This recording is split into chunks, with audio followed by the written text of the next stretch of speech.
On 20th of October 2011, Libyan leader Muammar Gaddafi was captured and killed. And I tell you, he was not executed in a very civilized manner. Whether he deserved it or not, I'll leave that up to you to decide. The fact is that Gaddafi's death marked the end of almost 42 years of iron rule. In 2011, Libya changed, probably forever. The problem is that that change did not exactly leave a promising situation. And since then, everything has gone from bad to worse.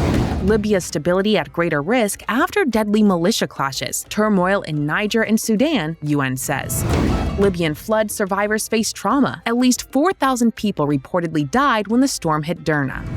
After Libya flood, unexploded weapons pose new risk. During the first week of September, Storm Daniel passed through the Mediterranean, causing immense flooding in Libya. The death toll was in the thousands. Of course, this is only the latest of the catastrophes and calamities that Libyans have been enduring in recent years. The fall of the Gaddafi regime led to a second civil war and immense chaos. But what exactly happened after the fall of Gaddafi? Why did Libya end up in the deepest chaos? And will the country be able to recover in the coming years? Well, engines on, and let's get started.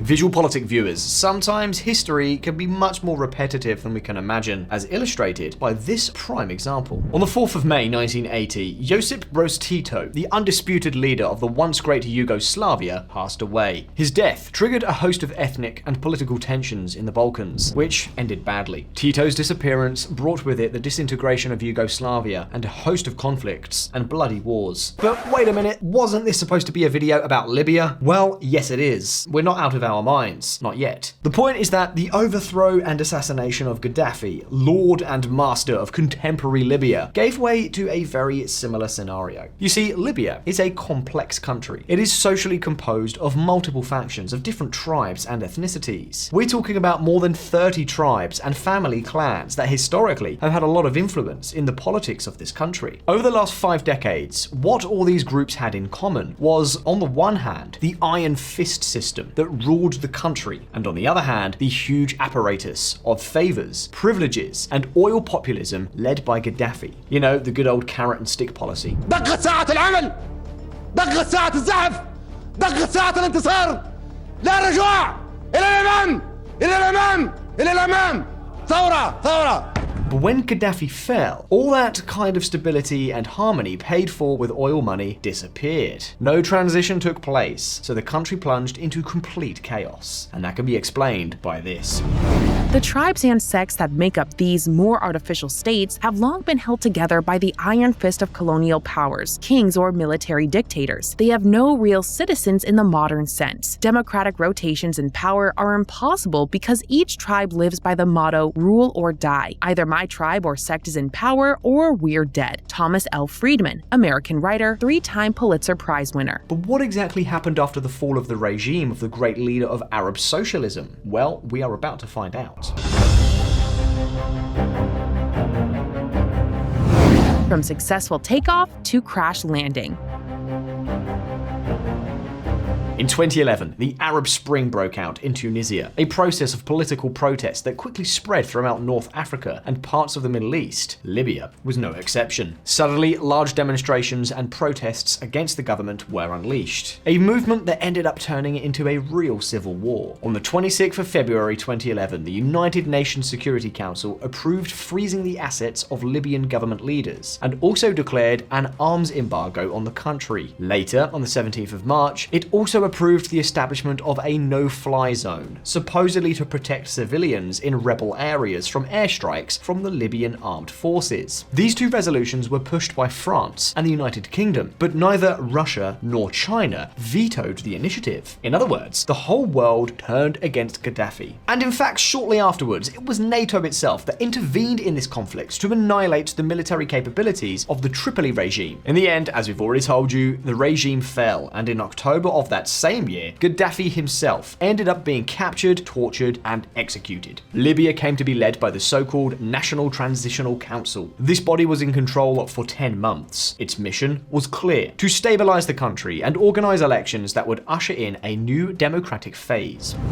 Libya is an independent, democratic state wherein the people are the source of powers. The city of Tripoli shall be the capital of the state. Islam is the religion of the state, and the principal source of legislation is Islamic jurisprudence, Sharia. The state shall guarantee for non-Muslims the freedom of practicing religious rituals. Arabic is its official language. The state shall guarantee the cultural rights of all components of Libyan society, and its languages shall be deemed national ones. Constitutional Declaration of the National Transitional Council. The country complied, and in July 2012, elections were held to choose the National Congress, which would then be tasked with electing a prime minister and launching a constituent process. In those elections, 61.5% of Libyans eligible to vote took part. At that time, everything looked great. The outlook was reasonably promising. Yes, there was a lot of tension, but in less than a year, the country had been able to organize a national election and form a government. Nevertheless, the optimism lasted about as long as an ice cream in the desert. In Libya's 2012 parliamentary elections, a system known as the single non-transferable vote was used. This means that voters had a single vote that they could cast for an individual candidate in their districts. That's all. No national candidates, which led to the widespread election of independent profiles. The problem is that this split the Congress into multiple monoblocks, limiting the possibility of creating and sustaining stable majorities. To make matters worse, all sorts of radical Islamist factions such as ISIS began to proliferate and saw the opportunity to take advantage of the misrule to gain territory. Nevertheless, fresh elections were held in 2014, but in those elections, the turnout was only 18%, and shortly thereafter, everything broke down. A faction of the former members of the National Congress refused to recognize the results and established a parallel government in Tripoli. It was the so-called Government of National Salvation. At the same time, the newly elected Congress formed their own government in Tobruk, a Libyan city that borders Egypt. Of course, the existence of two parallel governments was the final straw. The division spread to the armed forces, and the country was plunged into a second civil war. And, VisualPolitik community, if we add to the internal struggle among Libyans the rise of the Islamic State, the formation of autonomous local militias, such as the Tuareg and the Tubu, and the proliferation of Syrian, Russian, Egyptian, and Turkish interests, Libya ended up becoming the kind of place where everyone was against each other. By 2015, as you could see, the map of this country was the board of one of those puzzles that nobody knows how on earth to put together. A puzzle composed of different governments, tribes, and jihadist groups. In short, the existence of a united Libya seemed a thing of the past. And not surprisingly, all these clashes also had consequences for the biggest business in this country: good old black gold. Libya has one of the 10 largest conventional oil reserves in the world, and until the Arab Spring broke out, its production level was growing progressively. However, since then, everything has changed. As you can see, production plunged 75% in 2014, 2015, and 2016, and although it has since recovered, it is still 30% below its 2010 levels. I had more faith in the Europeans, given Libya's proximity, being invested in the follow-up. The degree of tribal division in Libya was greater than our analysts had expected, and our ability to have any kind of structure there that we could interact with and start training and start providing resources broke down very quickly. Barack Obama. In any case, in December 2015, the Libyan political agreement was signed, an agreement promoted by the United Nations Security Council that established dialogue between the various political factions in the country. This served to set in motion a peace process, and finally, in 2020, most of the warring sides managed to agree on a ceasefire and establish an electoral agenda. The new government is composed of a presidential council, led to date by Mohamed Menfi, and a Prime Minister, Abdulhamid Dbeibeh. Both have been in office since February and March 2021, respectively. Their mission was to prepare the ground to organize fresh elections, something they have not yet done. So the question is, why haven't elections been held? What is the situation in Libya today? Who is running the show? Well, pay attention, because the future may not look so different from the past. A new leader?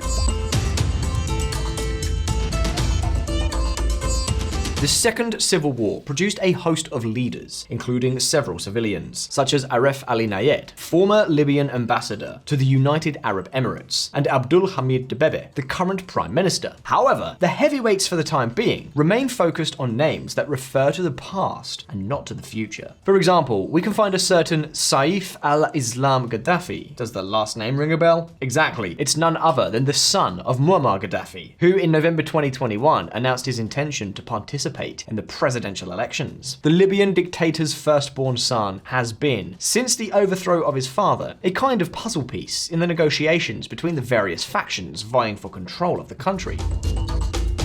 You see, Saif al-Islam Gaddafi was left in the hands of the Zintan militia, which operated in the northwest of Libya, and which somehow had no fixed side in the Second Civil War. In any case, the Libyan House of Representatives considered granting him an amnesty as part of the peace process, but the rest of Libya's political actors rejected this option. Even so, he was ultimately released in 2017, and his whereabouts have been a mystery ever since. He appeared in 2021 in a southern Libyan city to announce his candidacy for the presidency, despite the fact that he is under a death sentence imposed by courts in Tripoli and has an arrest warrant issued by the International Criminal Court itself. But such is the state of Libya today.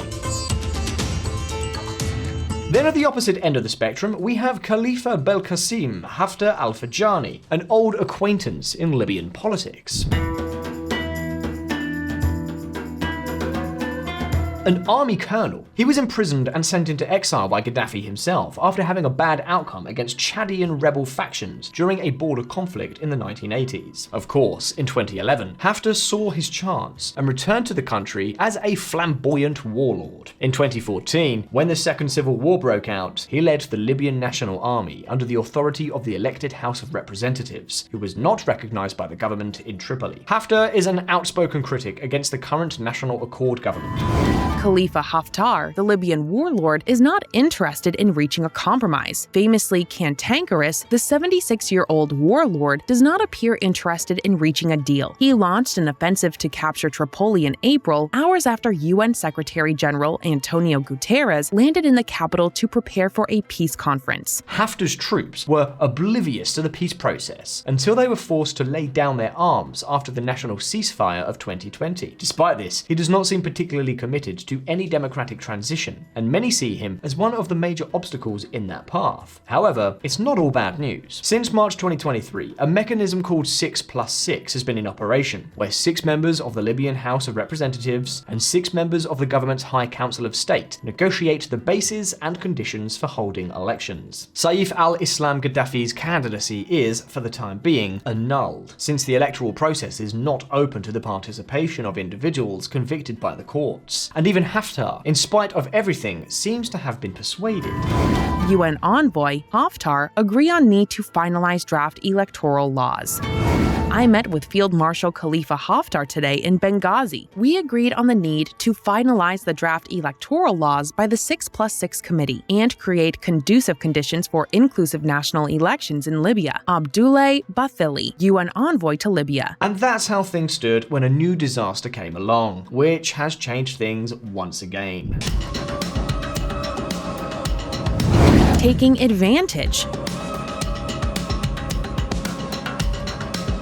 During the first weeks of September 2023, Storm Daniel caused real deluges in countries bordering the Mediterranean. In Libya, this phenomenon caused dams to collapse and rivers to overflow. To give you an idea, in places like Al-Baida, in the northeast of the country, the equivalent of 18 months of normal rainfall fell in just 24 hours. The floods left behind thousands and thousands of dead and missing people, and tens of thousands of victims in a country where it seems that no sooner does it get out of one disaster than it gets into another worse one. Of course, where many saw a tragedy, others found an opportunity. Khalifa Haftar took advantage of the occasion to present himself as the manager of the rescue of the people. Khalifa Haftar will use Libya's floods to deepen his control. East Libya strongman keeps tight control over aid after floods. The disaster that struck Derna on 11 September has drawn renewed international attention to Mr. Haftar and his so-called Libyan National Army, a military coalition that controls the eastern half of the divided North African nation with an iron fist. These days, the territories controlled by this warlord function as true military dictatorships. Nothing escapes his control. Perhaps for this reason, governments such as Meloni's in Italy see Haftar as someone capable of stabilizing migration issues in the Mediterranean, despite the fact that he is considered a leader not that aligned with the West. And do you know what? This is where Moscow also comes in. The Kremlin is following the Libyan situation very closely for one very specific reason: gas. Libya, it turns out, not only has oil, it also has gas. In fact, it is among the 20th largest natural gas reserves in the world. Yet, gas exports have not been able to recover to even 50% of pre-Gaddafi overthrow levels. Therefore, a new stable Libya, allied to Brussels, would represent a new energy partner to help meet European gas demand. This, of course, is of no interest to Vladimir Putin's Russia. This is what motivates Russia to back Haftar, while the US and several European nations sustain, through the UN, support for the government of national accord and its quest for elections. East Libya strongman Haftar meets Putin in Moscow. Of course, you know that politics is politics. So contacts are already taking place between Washington and Haftar to avoid any nasty surprises in the short term. And in fact, in the past, Khalifa Haftar himself worked with the CIA to the point of obtaining US citizenship. Now, this old warlord seems to be saying that he might compromise on the elections if he can ensure that one of his sons could run. Family politics, a classic. VisualPolitik community, the last 12 years have been very hard for Libyans. From all that Arab Spring full of democratic idealism, little or nothing remains today. The failure of the transition plan and the growing role of a military warlord who promises order in exchange for freedom does not bode well for the country's future. Well, stay tuned, but for now, it's your turn. Was the cure worse than the disease for the Libyans? Do you think they would have fared better under Gaddafi? What future do you see for this country? Leave us your answers in the comments. And now, if you found this video interesting, don't forget to like and subscribe to VisualPolitik if you haven't already done so. All the best. See you next time.